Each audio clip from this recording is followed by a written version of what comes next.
Hey, welcome to the show. You are listening to the Roosic podcast. We are a roots music podcast based out of Nashville, Tennessee, where we talk to the local music scene and beyond. Today we have Parker James. Parker is a vibraphone player who plays in the jazz scene here in Nashville with his trio and also records with various artists around town. Check it out.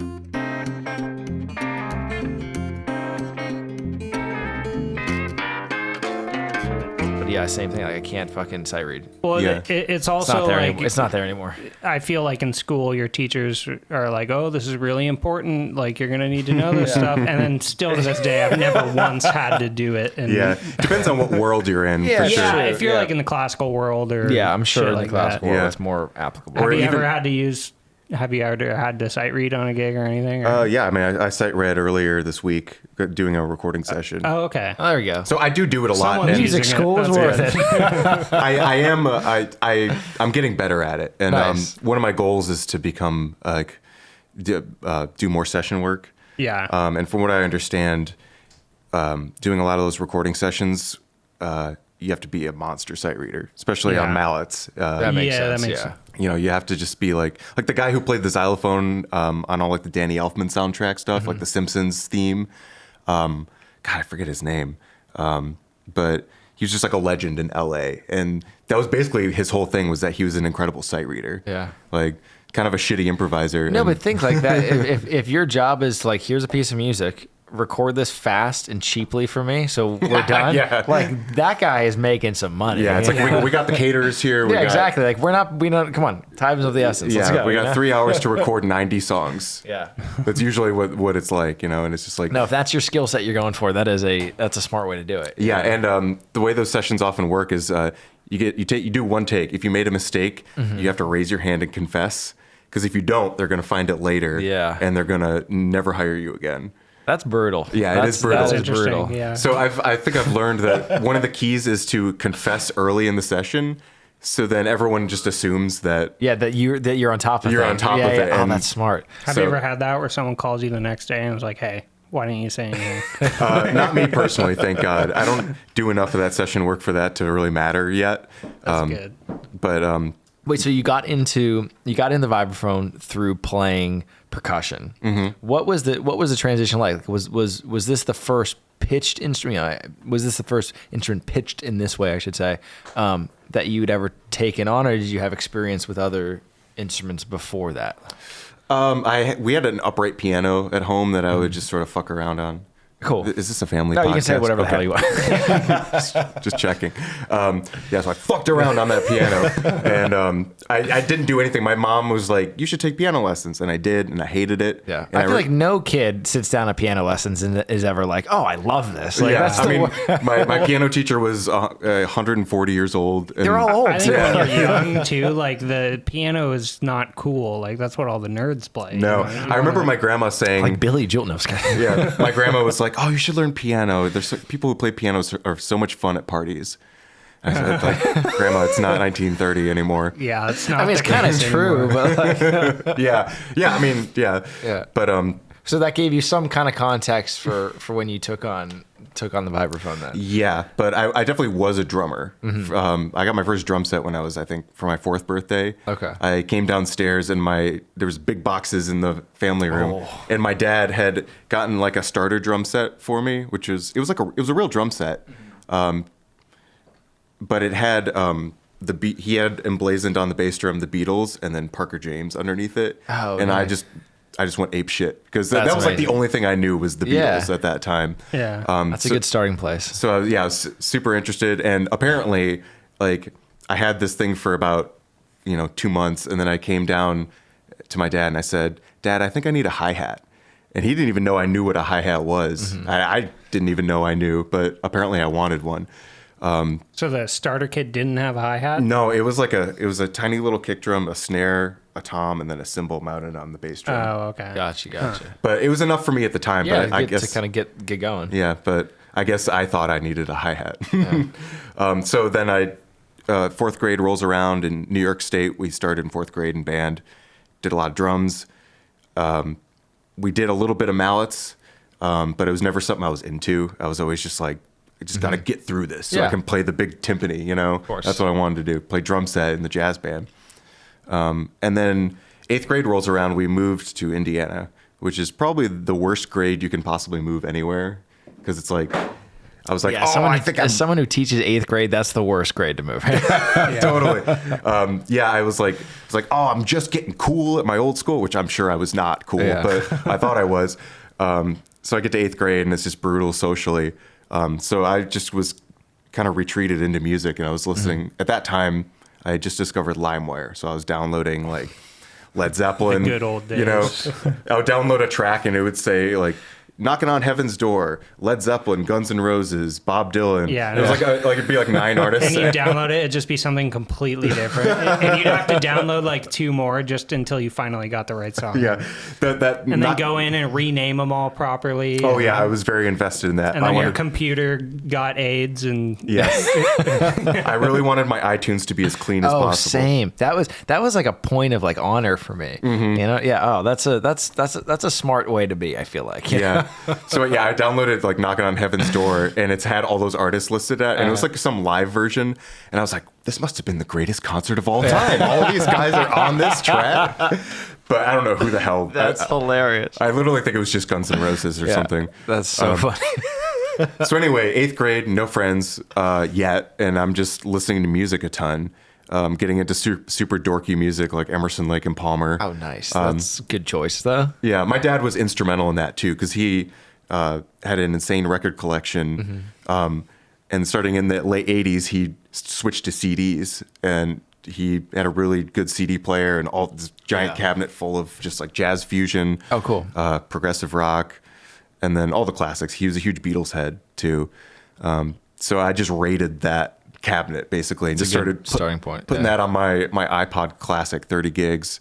And then I think in 8th grade, I did my final band concert of 8th grade, and my friends were like, so are you going to marching band on Tuesday? And I was like, what the fuck are you talking about? Marching band? We didn't have that in New York, really. So I didn't know what that was about. And they're like, are you signed up for band next year? I said, yeah. And they're like, you're in marching band. Hate to break it to you. I was like, fuck. So that's my whole summer, man. So I go to marching band, and I hated that too for a little bit, but eventually it clicked, you know, something about just like practicing all the time. I don't know. I really enjoyed the camaraderie of it. And I was kind of off to the races as a drummer there. I feel like at that age too, that's kind of where it either clicks or it doesn't. You know what I mean? Like when you're roughly around that age and you start to put the time in and realize, oh, if I practice, I get a little less shitty.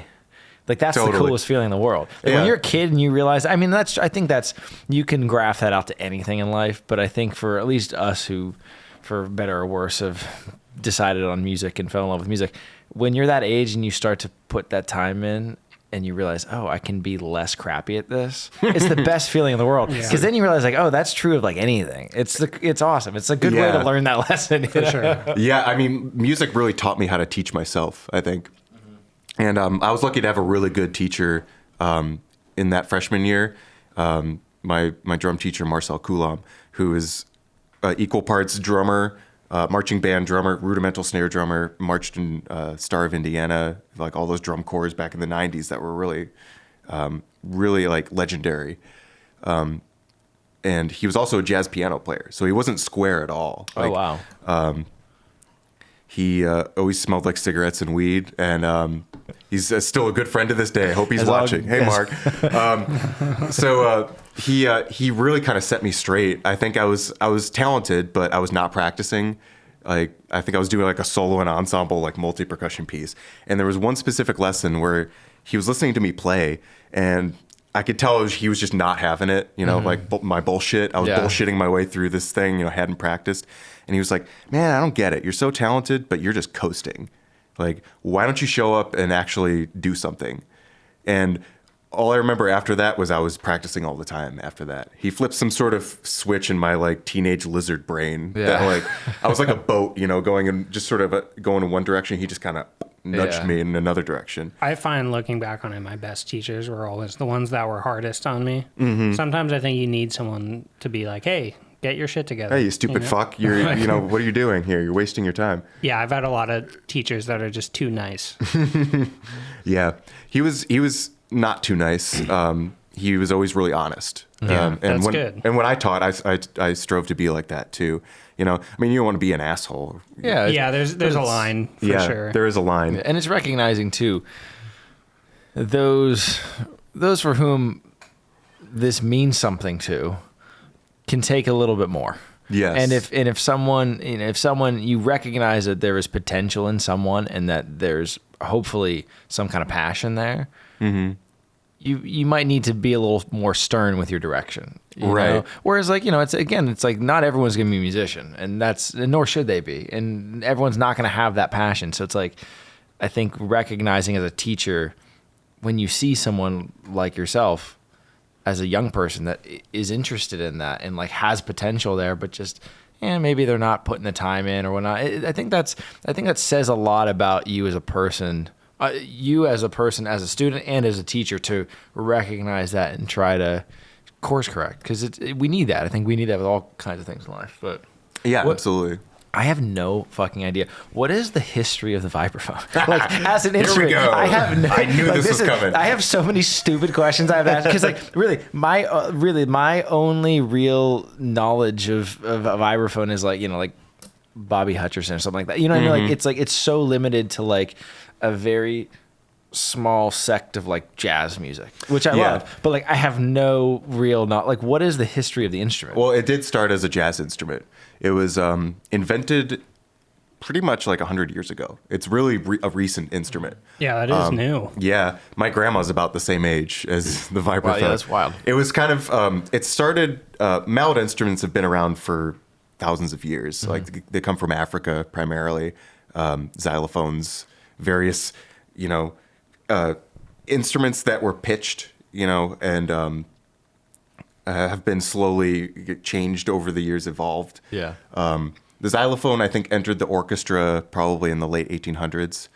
And in the early 20th century, there were a lot of companies, especially in America, in Chicago and Indianapolis, like Deegan and Leedy are two of the big companies, those two cities, respectively. They were sort of competing for different strange mallet instruments. Like we had these steel marimbas, which a marimba is kind of like a xylophone. It's made of wood, but the range is lower. Mm-hmm. The bars are bigger, a little bit richer, woody texture to it. You play with soft mallets as opposed to hard mallets with the xylophone. So they started experimenting with steel marimbas, where the bars were made of steel instead of wood. And we kind of got this competition back and forth between Deegan and Leedy, where I think one company added a pedal to it so you could dampen it like a piano pedal. Oh, okay. So you could have short notes and long notes. Because if you play a steel marimba and just hit it, it'll just ring forever. Yeah. So if you have a dampener on it, it's just a felt pad basically that dampens the note. Then you can play short notes and long notes. And then one of the other company, I forget which one added which, but the other company added the motor, which is how we eventually came to have the vibraphone as we know it today. The motor is just a little electric motor mounted on the frame, and it spins these little fans that are in the resonators. And it's just a tremolo effect. Just a straight up novelty effect. No, it's funny. Like when you were setting up, because like we've played gig together, and I've played with vibraphone, and I've never like seen one set up close though. Mm-hmm. And when you were doing it, I was like, oh, this is just like essentially my Wurlitzer, but with you know what I mean. I was like, oh, that's really fucking cool. Yeah. So the resonators, the big tubes that hang down, that's the amplifier. Because if you just hit the metal bars by themselves, just hanging in the air, it wouldn't sound like much. Yeah. It wouldn't be very loud. Makes sense. So the resonator, there's a mathematical formula you can use to figure out how long the resonator needs to be. The higher the pitch, the shorter the resonator. Okay, yeah. So that's the amplifier. The sound goes in, bounces at the bottom, and it comes back up the top. Gotcha. So that those fans there are basically just blocking the resonator and opening the resonator. Makes They're sense. just spinning. So yeah, it's just a goofy little novelty effect, and they called it the vibraphone. I think Deegan called it the vibraphone first, and that was, I think, 1927.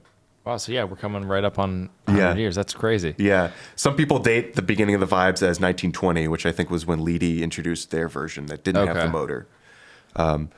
So the Wikipedia article is just very in depth on that shit. Look it up. You'll learn all this stuff. All the people, Henry Schluter, all those guys. I think it's such a unique instrument so one of the classes that I teach at my school is a music technology class, and one of the things I show the kids is the history of different instruments. And the ancestors of vibraphone are, some of the oldest instruments that we have.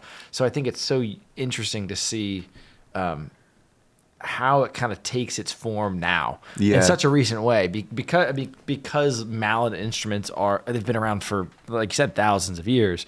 It's such a unique form for it to take right now, and it's such an expressive instrument. Like there's so much you can do. There's so many ways you can voice melody on it. It's really beautiful. Like It's a very, very clean, pure sound. Yeah. Like a Rhodes. Yeah, it really does. But it's more percussive. And you can affect the tone with your mallet choice, harder mallets, softer mallets. There's a lot of extended techniques you can use. You can use bows on it to create sort of effects. You can pitch bend on them.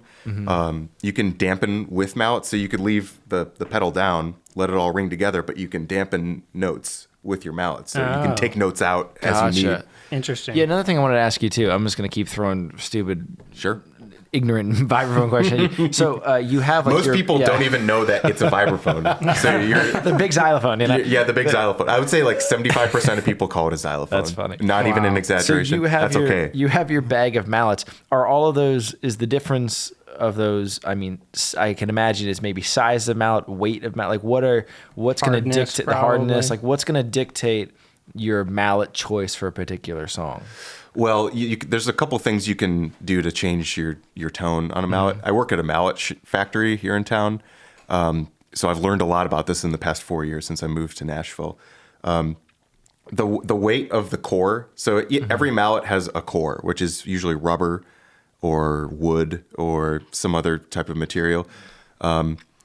There's different hardnesses of rubber. I've learned this. You can order different hardnesses, I love that anything in the world gets down to this level of like minute detail. Yeah. I love it. It's the coolest. It's the best thing in the world. Yeah, there's like doesn't matter what it is. There are instruments that measure the hardness of rubber, which is such a specific thing that I never knew before.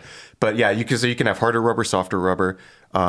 You can wrap things around the core like latex or something. We have a custom machine at work where you can stretch the latex out, put the mallet in, and then it snaps around it. Oh, okay. Yeah. Or you can put some sort of felt strip around it.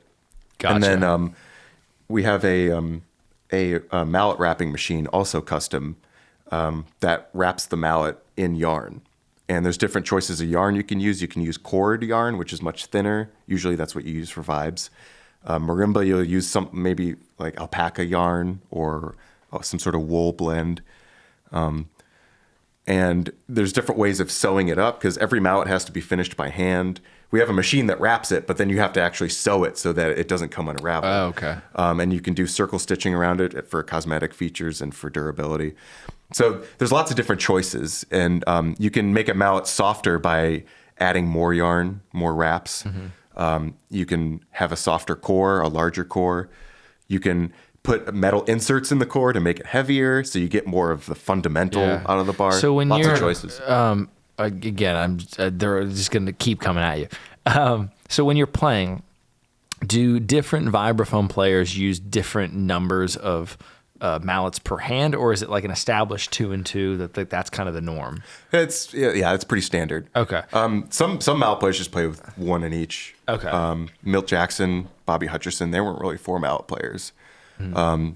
Gary Burton was kind of the godfather. My grip, the Burton grip, is named after him, which is one of the standard grips that people use.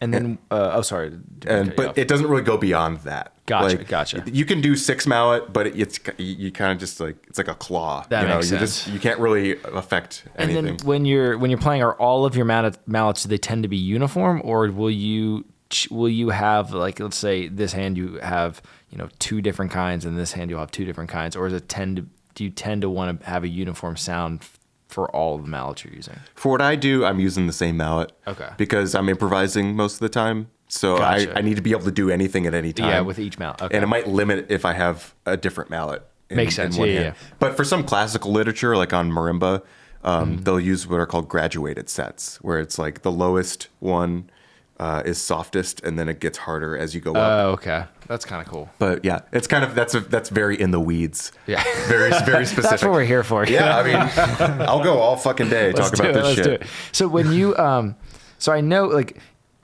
when you compose music, how is it as a compositional instrument? Do you find that it's like, what are the pros and cons in that regard? Well, it's only 3 octaves. So my lowest note is the F below middle C. Okay. And they make bigger ones, but mine is just 3 octaves. That's a big enough Is instrument. that Yeah. is that standard size for? Yeah, that's standard. So when I'm writing, I'm usually writing tunes for my trio. I have a jazz trio, vibraphone bass drums. So I'm writing lead sheets. I'm writing a melody and chords, and then I'm taking it to those guys, and we're figuring out style and Gotcha. Yeah, what yeah. we're gonna do with it. So my composition style is really loose in that regard. It's jazz. You know? I feel like that's the way to write. I mean, it's interesting because I feel like so many piano players, it can be different, but I do feel melody, chord changes, and then arrangement after that's usually the way to go. But it's, I guess my mind was curious only because I think a vibraphone is kind of laid out in a similar way to a piano, obviously, and so I feel like some piano players compose to piano, if that makes sense, as opposed to like the segregation between melody, here's the harmony that interplays with it, and then you can kind of freely arrange from there. But Yeah. I think that's interesting that you do it that way. Yeah. Sometimes I do write on piano, but even then I'm still writing chords and Yeah. melody. I'm a chords guy. I Yeah. love chords. I love harmony. It's one of the things that draws me to like J.S. Bach and Brian Wilson. Is just the fluidity of their harmonies. It's always fascinated me, even as a kid. And I also feel like as a songwriter, when you have a phenomenal chord progression, if you're writing a song and you have a chord progression that's guiding you, that chord progression will tell you what the melody's supposed to be. Mm-hmm. If you're really kind of paying attention as a songwriter, it's the best feeling when you say, I love that. I love that feeling of exploration and it almost like revealing itself with good harmony. Yeah, well, I'm starting to think of chords and harmonies more as colors. I'm not synesthetic. I wish I was, kind of, but I don't know. Maybe it seems like it's almost like perfect pitch. Maybe it's more of a blessing than a curse. Yeah. Yeah, I think like I tend to I love living in these worlds. Like I look at chords as like this world here and then this world here, and the scales that the chords suggest. Mm-hmm. I love just sort of like blending those colors and painting them onto a canvas and then say, okay, I feel like I need to stay on this chord longer because this color isn't bright enough, or I need to change this color a little bit, so I'm gonna make this one note like a half step lower, and make it a different chord. Yeah. Vibraphone seems like a great instrument to do that on because you have so much like sustain and can kind of. Yes. Yeah. But also because I only have 4 mallets, I have to choose my notes carefully. Yeah. So I don't have all the freedom in the world. I can make things ring, which is sweet, but I really only have 4 notes that I can play if I'm doing block chords. It doesn't even go that low, so I don't have bass under me. Yeah, I almost feel as though, and I love piano. I really compose, at least at this point in my life, for half a decade now, I've really only composed, or at least primarily composed on piano. Piano is almost so open that at times can be difficult because you're trying to feel, okay, like where are the edges here? Because there's so much you can do with piano in terms of harmony and just the amount of fingers you have to use. There's a lot you can do. There has to almost be something really beautiful about the restriction of vibraphone and having to compositionally be so tight with your harmony and melody and know this note has to count. There's got to be something really nice about composing in that way. Yeah. Well, I had a really influential composition teacher in college named Jody Nagel who was always stressing the importance of parameters when you're writing, because music is just like God. Like when I think about music, my mind just goes insane. Which is, I guess, kind of a trite thing to say, but I mean, it really is kind of mind-boggling, the possibilities sometimes. So having just sort of really tight parameters can really force you into making choices that you wouldn't normally make. For sure. Like he taught us an exercise you only get 2 chords, and you have to make something happen with these 2 chords. It could be any major or minor chord out of all the 12 notes. You can pick you could do like a C major and an F sharp minor. Okay. Don't worry about keys. Don't worry about anything. Just no relationship. Yeah. Just preconceived relationship. Just establish 2 chords. That's interesting. Yeah. And then just explore the relationship between the 2 and try to make something happen there. Right. Right. Like a minute long composition with that. Yeah. That's a great kind of project for improvisation too, because I mean, I'm such a modal person when I listen to music. Like that. I don't know why, but that's kind of like the way I was always taught. And I think my mind looks at patterns with harmony through a very modal lens, and just being able to isolate and say, okay, what are the relationship between this chord and the chord we're about to be on, and like have that beautiful moment of like, hey, if everything else is sort of out the window and I'm just looking at it through the prism of these 2 chords, what can be done there? I feel like that's a great tool for improvising. I'm gonna need to mess around with that somewhere. I do that all the time. Just put certain restrictions on myself. Otherwise, there's just too much. Yeah, too many it's options. just too much. Sometimes limiting your options can make you, I gives sucked you a little spark. As an improviser. I did not know how to practice improvising for the longest time, because I just didn't. I would get in the practice room and I'd be like, well, what now? Yeah. It's like, I have this tune to learn. How do I learn this tune? It's just chords and a melody. Yeah. And I could do any number of things. So I had to like invent little games and exercises for myself to make it so that I had some sort of structure, but also freedom to improvise within that structure. Yeah. And I think parameters really kind of played into that. Can you give an example of that? I'm curious. Well, I've been getting into this thing where when I'm learning a tune, I'll just put on a metronome. If it's a swing tune, I'll just put it on 2 and 4, and I'll just go through and play all the root notes of all the chords. So something like a blues, I would play like F 2 3 4, B flat 2 3 4, F 2 3 4, F 2 3 4. So just something to link you to the song. Something to link you to it, and then I'll go up to the 3rd and play the 3rd of every chord. A 2 3 4, D 2 3 4, A, and then the 5th, the 7th, the 9th, and then once you've done all that and you feel comfortable with that, you can start changing it up. You can go play the root of the first chord and then the 5th of the second chord, or the 3rd of the. That's a great little routine to get. Yeah, like I find that I do something. I always learn. Like even if I'm just like comping on something, I always want to have that melody in my head if I'm going to solo over something or whatever. Because I think you just need something to really link you to the song. And little exercises like that can go a super long way. I like the routine of that. I think that's really you got to kind of systematize it somehow. Yeah. Because otherwise you'll just never make any progress.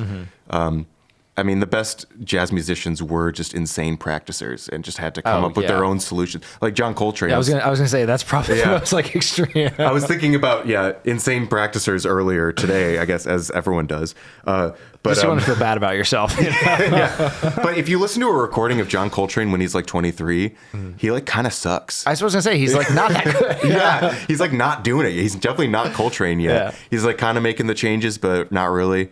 And for whatever reason, and when he was growing up in Philly, he wasn't getting all the good gigs yet. So he always just had to sort of find his own solutions because it didn't come naturally to him. He was a late bloomer. He had to figure out why he wasn't getting the good gigs. And you can hear it if you just go through his discography. You can hear his different periods, his sheets of sound period or his free period, where he's really just figuring it out. Mm-hmm.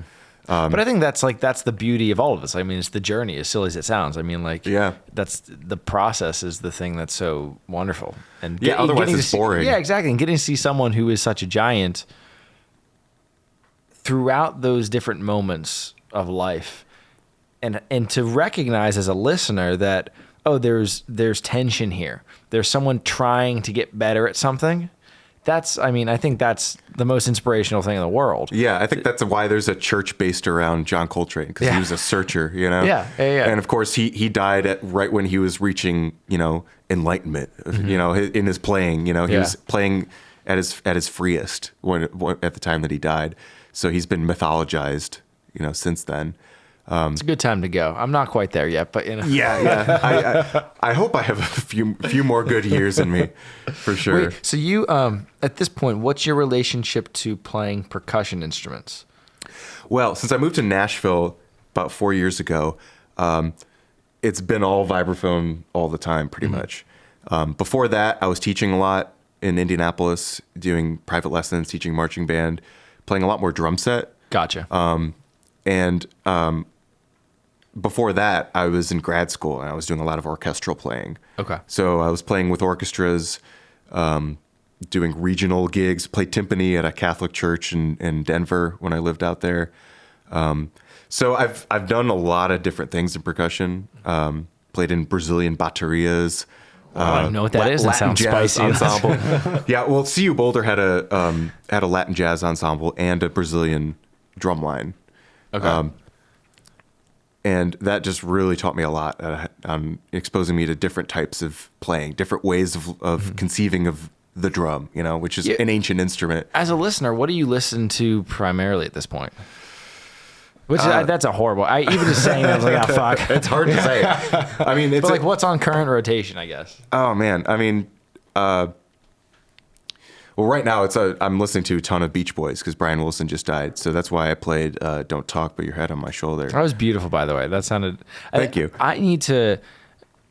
I have never taken the deep dive on Brian Wilson. I've listened to the Beach Boys albums, or at least the big ones, and I really do enjoy them. But I can tell I'm getting an itch that's going to be coming my way soon to like really take that deep dive. I mean, it's fascinating. There's so much there with just Pet Sounds.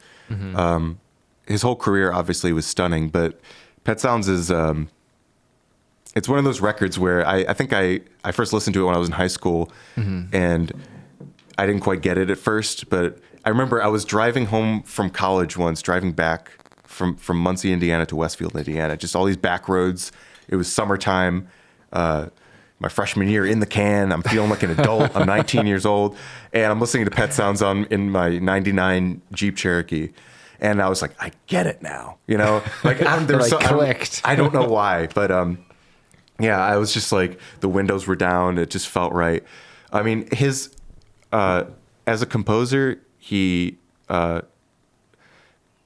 really was drawn to his harmonies, his chords, the sheer melodicism, because he's an incredible singer, and all those guys in the Beach Boys were just their vocals were just so stunning, and it's so rich. All that close harmony was just like, it just rings. And to think that all of those records, or at least the records of that era for them, were done on like 4-track. Like just on a technical level, the fact that they pulled that off is amazing. Yeah, that's incredible. Just bouncing and bouncing and bouncing, Yeah. And Pet Sounds, what made that such a firm break was that it was mostly him.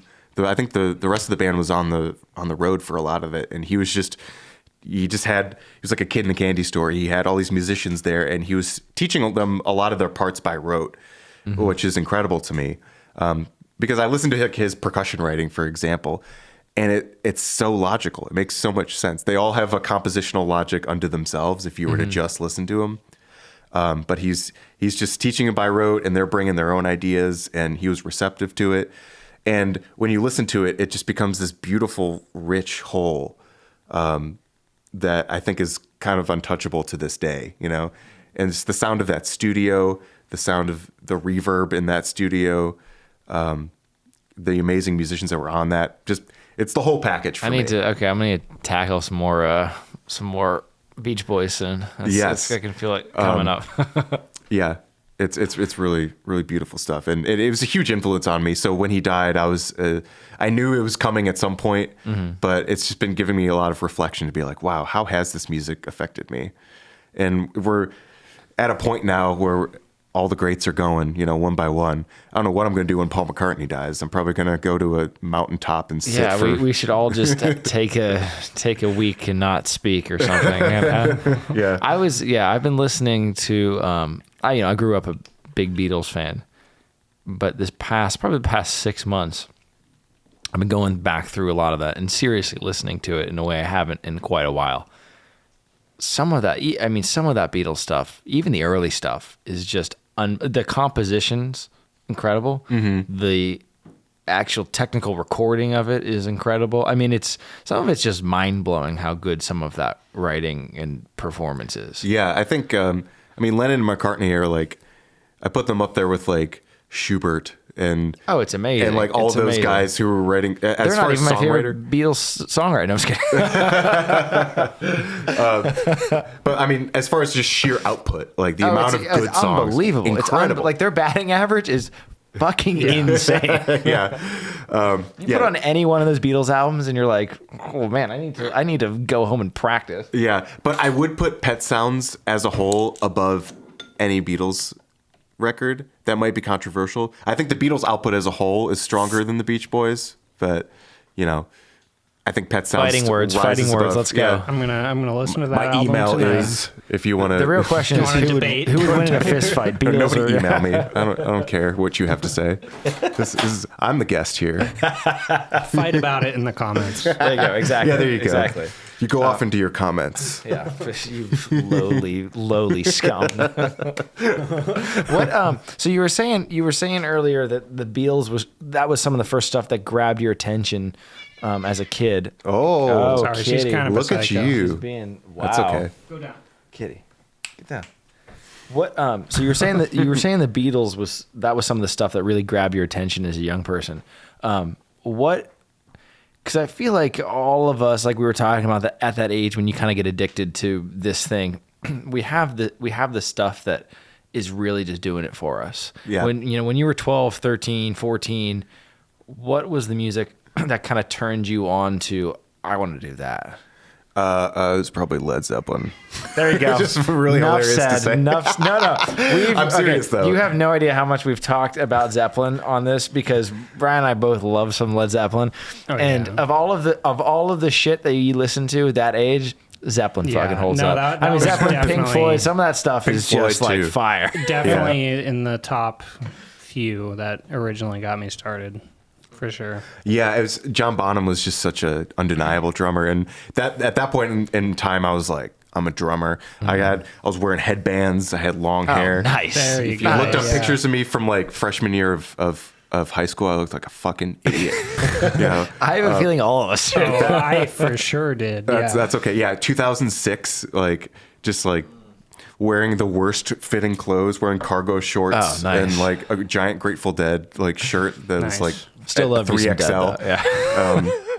And so Led Zeppelin was just a huge one for me. Just like I loved shredders at that time. I had a shred phase too. Yeah, that's why I was into progressive rock too, because I was like, I just want to hear like badasses play music in a badass way. Of course. I still love a lot of that stuff. It Not has so its much moments. the shred stuff, but I like progressive music in general. Yeah. So because honestly, some of it just as songs are beautiful. I mean, some of the melodies are great, and like as crazy as it can be, some of it's really great music. Yeah, Yes still holds up really well. Yes is Love fantastic. Yes. Yeah. You know what I miss that I'm sure some people are still doing it, but I wish was more prevalent is concept albums. Mm-hmm. I love an album that's just one giant composition, and I wish more people did that these days, but it seems like much less common than it was. Which is funny because like I feel like there's such a place for that right now, and there's such a but I just feel mean like people's attention spans are kind of waning a little bit. I just mean in terms of actually being able to assemble something like that. It's so much easier now to be able to put something like that together. I'm sure there's somebody doing it. I just don't know. Yeah, unfortunately, the streaming services kind of de-emphasize albums as a whole. Yeah. It's singles, baby. So it really is kind of incentivizing artists to just release like singles, you know? Yeah, my last full-length album came out 5 years ago now, which is insane. And since then, I've just put out like a handful of singles, and I guess that's the way that people do it now.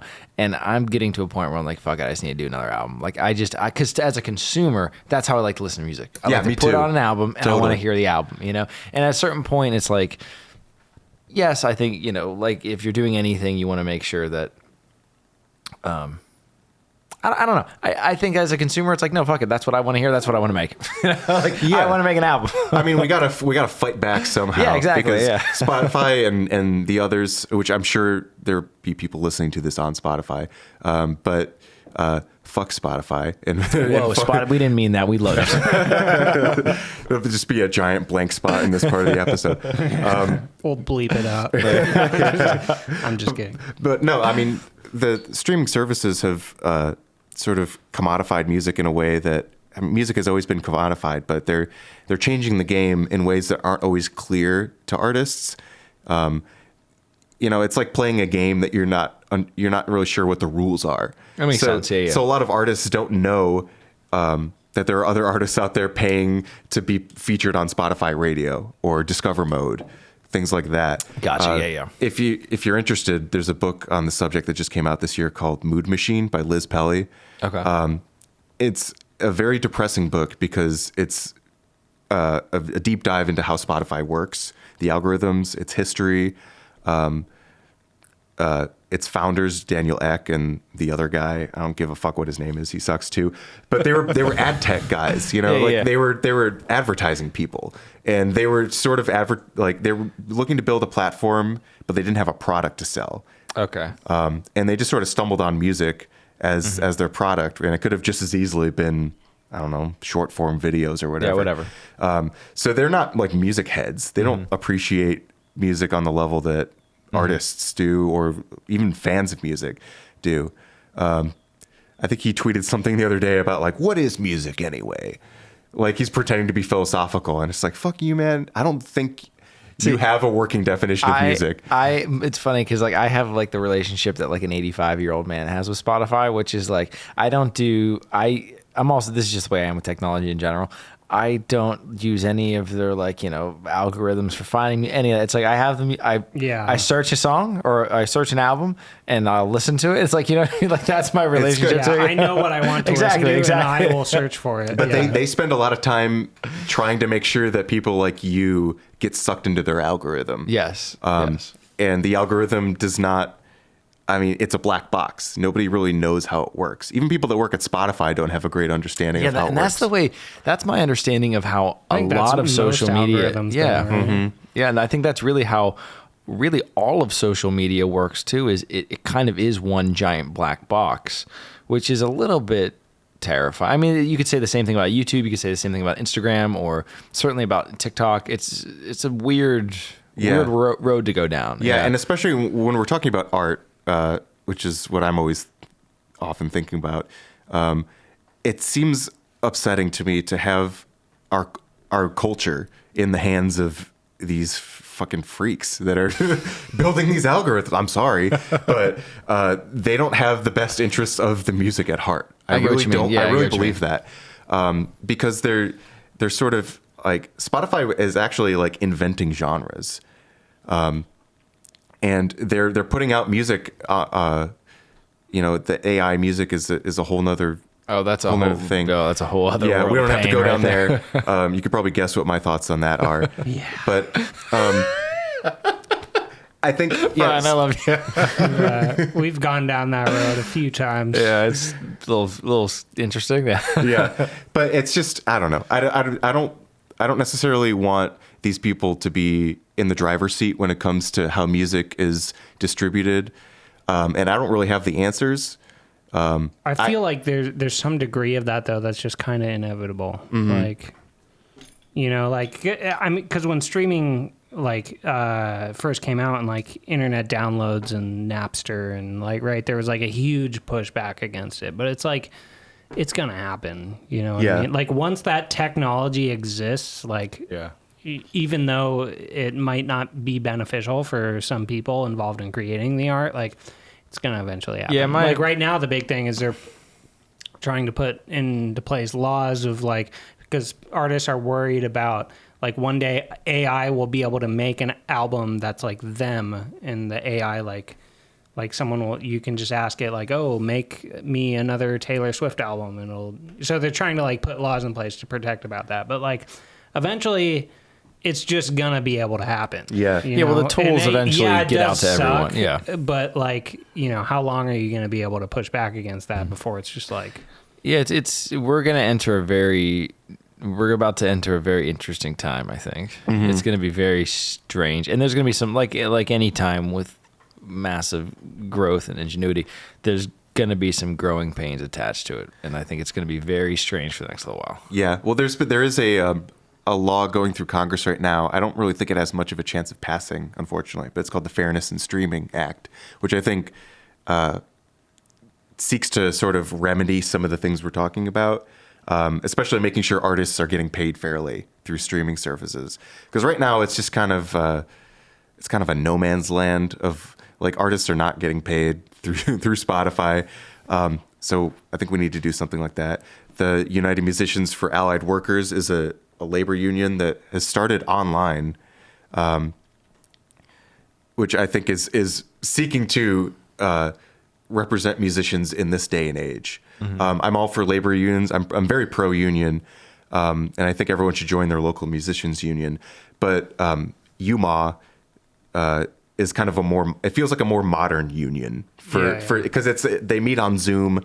They have different task forces that sort of like subcommittees that attack different items. Like they had a committee going after South by Southwest for sponsoring for money from weapons contractors coming in. Yeah. So it's more like 21st century. I think I follow them on Instagram. Yes, and they have another subcommittee about fairness in streaming, so making sure the musicians are getting paid. I think we need to do more organizing as musicians, because music is one of those things where it naturally builds solidarity, and we can bring people together. This sounds like very whoo.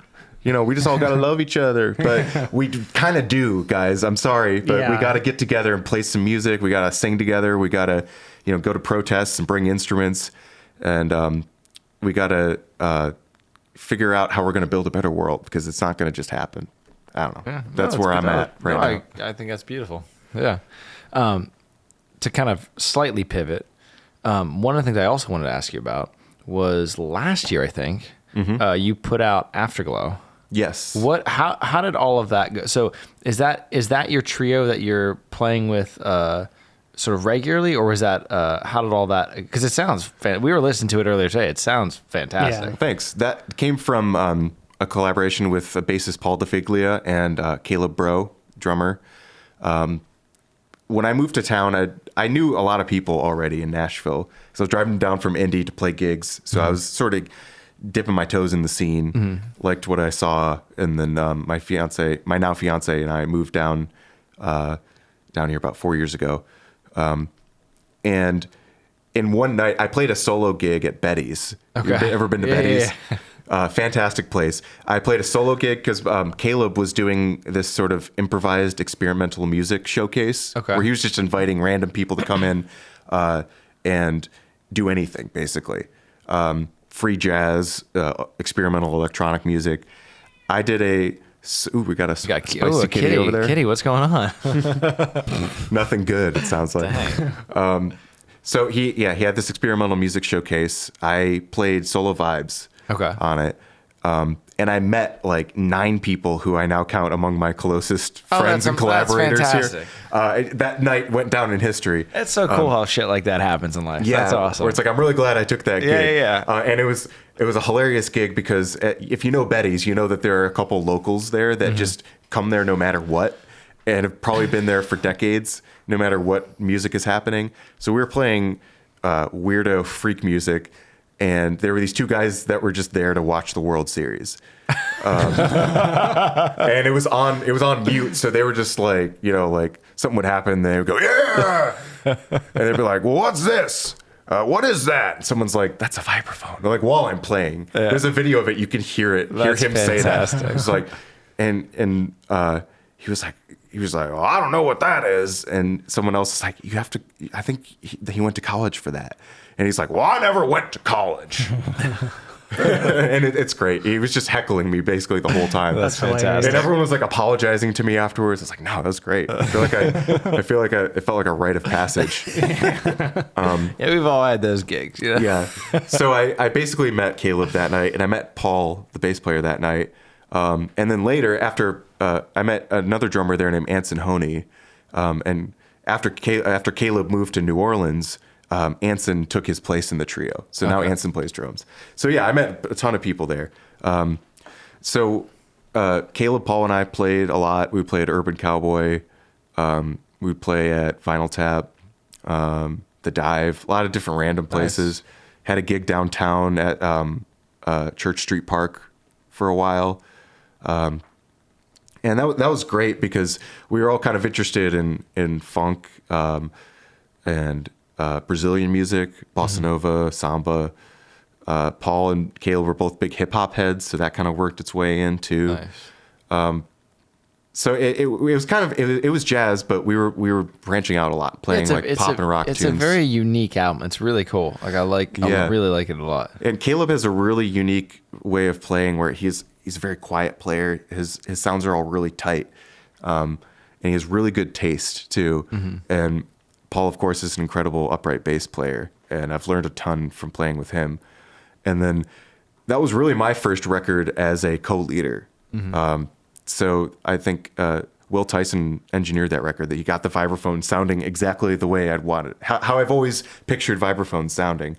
I always want vibes to be kind of like really mellow sounding. I don't play with super hard mallets because I don't want it to sound clangy.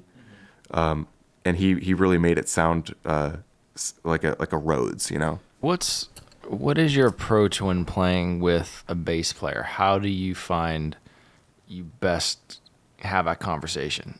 Well, I don't play the root notes.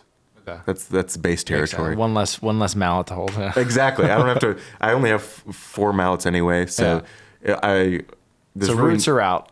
Roots are out. Yeah, first thing to go. Fifths are after that. But yeah, 3rd and 7th, and then upper extensions in the right hand. If I'm just playing chords, a lot of times my top note is playing the melody. My top mallet makes sense. Because in the trio, I am the chord player and also the melodic player. Okay. Yeah. And then the bass player is obviously playing bass, and then the drums are doing whatever it is they do over there. Just making fucking noise or whatever. So it's. You ever watch a gig and you're like, this drummer could do fucking anything, doesn't he? So yeah, it's been a learning experience because I don't have a piano player or a guitar player to comp chords underneath me. And I really have to figure stuff out a lot more. It's hard. I'm getting better, but it's really been a learning experience to try to take up more space with the vibes. Yeah. Because there's a lot of responsibility there. Is that, again, this is just my vibraphone ignorance coming through. Is that the sort of basic vibraphone trio, like you would have like an organ trio? Is that kind of the basic layout for drums, bass, and vibraphone? Yeah, the history of the vibraphone is so not well formed that there's not even like a standard version of that. Okay.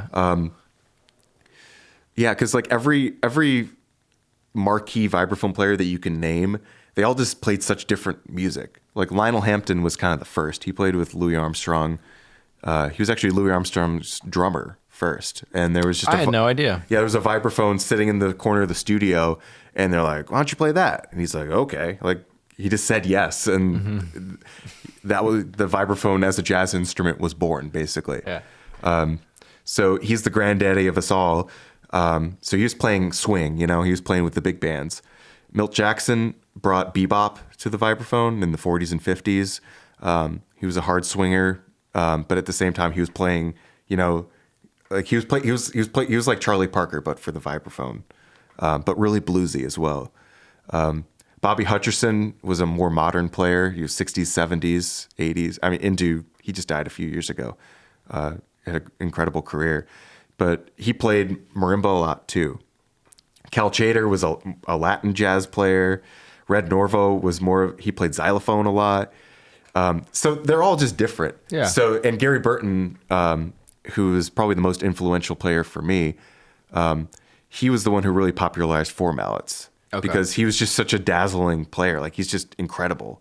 He's just so far above everyone else as far as 4-mallet technique goes. And when you're doing 2-mallet technique, is your rule generally just melodic at that point? Is that kind of you're your more of approach? like a horn player. Okay, that makes sense. Yeah, so the counter melodies or melody, that's okay. Yeah, Gary Burton playing with 4-mallets kind of pioneered the pianistic style where he can comp chords and play melody at the same time. Yeah. And play voicings underneath. He just wanted things to sound more complete, so he just figured out a way to hold mallets. He didn't invent 4-mallet grip, but he invented his own version, which I use his version because it makes the most sense on the vibraphone. Okay. Jeez, I'm learning so much today. This is amazing. This is fantastic. I mean, I spend a lot of time thinking about this stupid instrument, so I could go for a long time. No, I love it. I mean, I think that's one of the things that we wanted to do with this is just get more, get a variety, because we've had drummers in here and pedal steel players and all kinds of stuff in here. But it's just such a beautifully expressive instrument. I'm fascinated. But I need to go through some of the history of this and just really kind of take it in.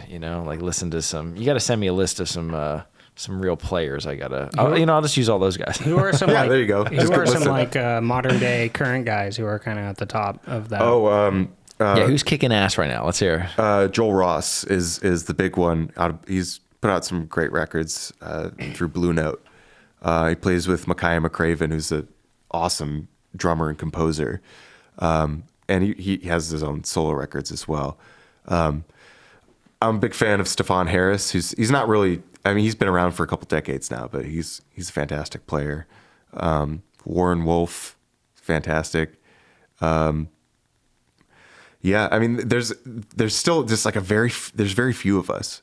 I'm pretty much the only one in Nashville, which is crazy. Yeah, I was going to say, I don't know of a single other vibraphone player in town. Yeah. Not one. There is Jerry Tashwar, who actually lives around here. He lives in Hendersonville, I think. And he teaches a lot. But I don't think he plays down in town a whole lot. I might be wrong. I don't know him personally. There's another guy named Lewis Wright who moved from London a couple years ago. He's a drummer and vibraphone player, amazing vibraphone player. And when he moved to town, I was like, oh man, he's going to take all my gigs. Shit. But he didn't even bring his vibraphone to town when he moved from London. You got lucky. So I got lucky.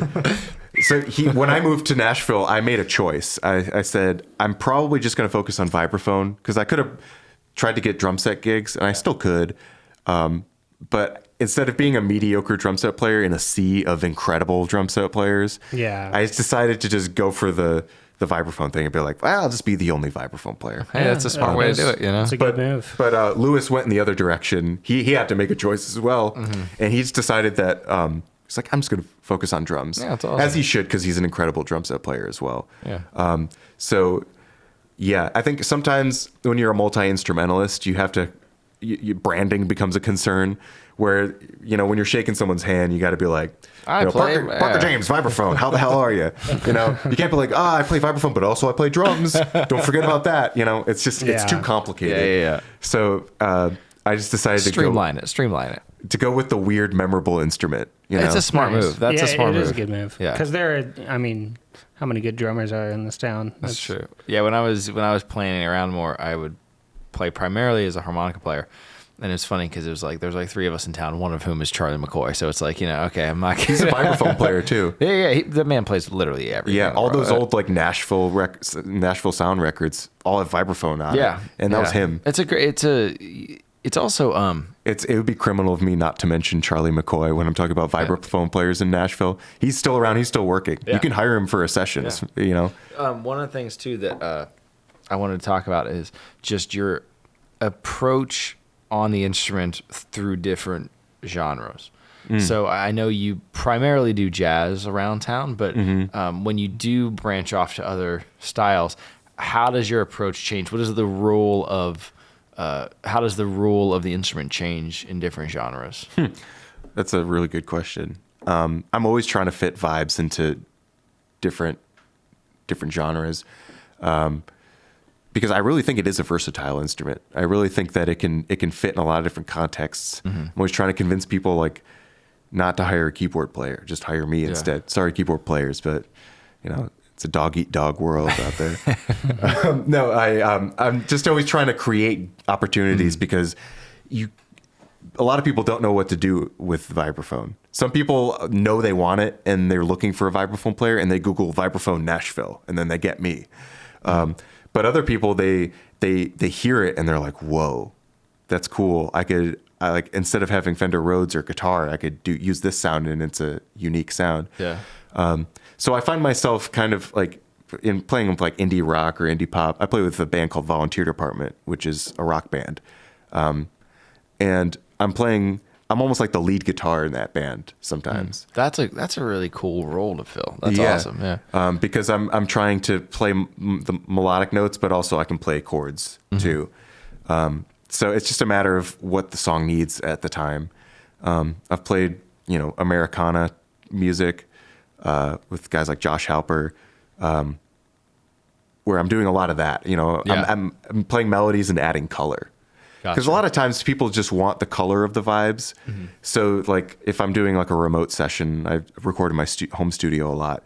They'll send me a track and they'll be like, I just want vibes. Yeah. They say add vibes. And I go, okay. And I add vibes and they go, great. So it's a lot of times I'm just sort of getting that sound in there. I feel like it's kind of similar to like pedal steel in the sense that it's just like there's a certain sound and they want that sound. And then... Yeah, and evokes, like, you hear pedal steel and it evokes memories of, like, fireflies in a field in Kentucky, at dusk or something like that. When you hear vibes, I don't know what you feel, but I guess it depends on the context. But it really does add a specific color that I think some people just want. Yeah. And I think like steel is such a malleable instrument. I mean, and like I said earlier, it's so expressive and it's so like vocal in a way. I think there's so much you can do with it outside of just like sprinkling it on top. Yeah. And there's a lot, like I said, there's a lot of techniques you can use. Like bowing a vibraphone sounds crazy. It sounds like a synth almost, like a really high synth. Oh, that's really interesting. So you can do like pad stuff with that. If I have incredibly soft mallets, I can roll. And I can just create a sustain. Oh, that's beautiful. I've done ambient sets, full like hour-long ambient sets on vibraphone alone with no electronics. Oh, interesting. And it usually involves me using the like cello and bass bows or really soft mallets to create like an ambiance. I like doing that kind of stuff too. My friend Neil Frid threw a 12-hour ambient set. It was an overnight sleep. It was an ambient sleepover, he called it. Damn. He had this sort of like converted garage behind his house, and the whole floor was covered in mattresses, and he had bunk beds in there, and he was projecting visuals. He had some projectionists projecting visuals, and he had some movies and stuff. And, that's really cool. And everyone took turns. There were a bunch of ambient artists that came in and did an hour at a time. And I had the 7 a.m. shift, I think. So I was there in the evening, then I went home and slept a few hours, and then I came back at like 6:30 in the morning. Was there like overlap? So like one guy would be going and then you come in. Do you have to like, I assume they don't want the ambience to stop. So you have to transition somehow. Yeah, 12 hours of sound. That's cool. Continuous sound. That's really fucking cool. Who was before you? Who did you have to like jump on? Who was before me? Or I should say like what instrument was before you? It was electronics. It was electronics. And then, it was electronics after me too. Interesting. So you were couched in some. Okay. Yeah, I was the only pure acoustic instrument in there. Yeah, man, you're so much cooler than that. No. But there were about 15 people there that were kind of in and out of consciousness through the whole time, and some people told me they like woke up to like vibraphone happening, and they were just like, "What the fuck?" That's kind of cool though. So what's next on the horizon for you? What do you got coming up? Oh, geez. I have a stand-a gig at Vinyl Tap every Tuesday, the second and fourth Thursday of every month. My trio plays. Oh, nice. So that's with Paul and Anson. So I do that all the time. Wait, so when's the next one? Am I trying to think? We just played this last Thursday. Okay, gotcha. Okay. So we'll be playing... Because I got to come check that out. That'll be killer. Yeah, the fourth Thursday of June we'll be playing next. Gotcha, okay. Heck yeah. And then I play with a guy named Rich Ruth, who does ambient jazz, space jazz, he calls it. And so I play vibraphone and percussion in that. We're playing Newport Jazzfest in Rhode Island in August, Nice. which is a huge honor for me to be able to play that festival. That's amazing. That's unbelievable. I just wanted to go to that damn thing and listen to the music, but now I'm getting to play there, which is That's amazing. very special. Congrats, man. That's killer. So that's happening. And other than that, I do a lot of stuff in town. I'm not on the road a whole lot. That's kind of nice, though. It's kind of nice. That's why I liked Nashville, is because you can do that in this town. I can take road gigs when the time's right, or when it makes sense financially. But for now, I'm content to work at the Mallet factory and play gigs with my trio and play with volunteer department and play with Rich, and just sort of take songwriter gigs when they come up. I feel like I have a very rich life in music here, and I owe it entirely to the fact that Nashville is just such a diverse music scene. And the community is really, and really people tight-knit. look out for each other, and as much as there's such an influx of new people constantly coming in, it seems like everyone here just wants to be here for good reason and enjoys it. Yeah. There's a kind of a revolving door of people, which is both good and bad. But it's always bringing fresh people in. Yeah. Like I was here like a week, and I met someone who had moved here since I had moved here. So I was like no longer the newest person in Nashville. It's like, shit, okay. You stop being the new guy fast here. Yeah, totally. But yeah, I'm really thankful for what the city has given me so far, and I'm stoked for what's next. I don't know what the fuck's next, but we'll see. Well, that's what life's for. This is amazing, dude. Again, thank you so much for doing this. The pieces sound awesome. Like I'm really excited to hear how those turn out because they were really beautiful. Yeah, me too. They were killer. Send me those files. Oh yeah, you'll get everything. Yeah. I'll use that shit. Dude, thank you. Cool, man. Let's do it. Appreciate it. First podcast ever right there. That was a ball, man. That was really fucking cool. Thanks.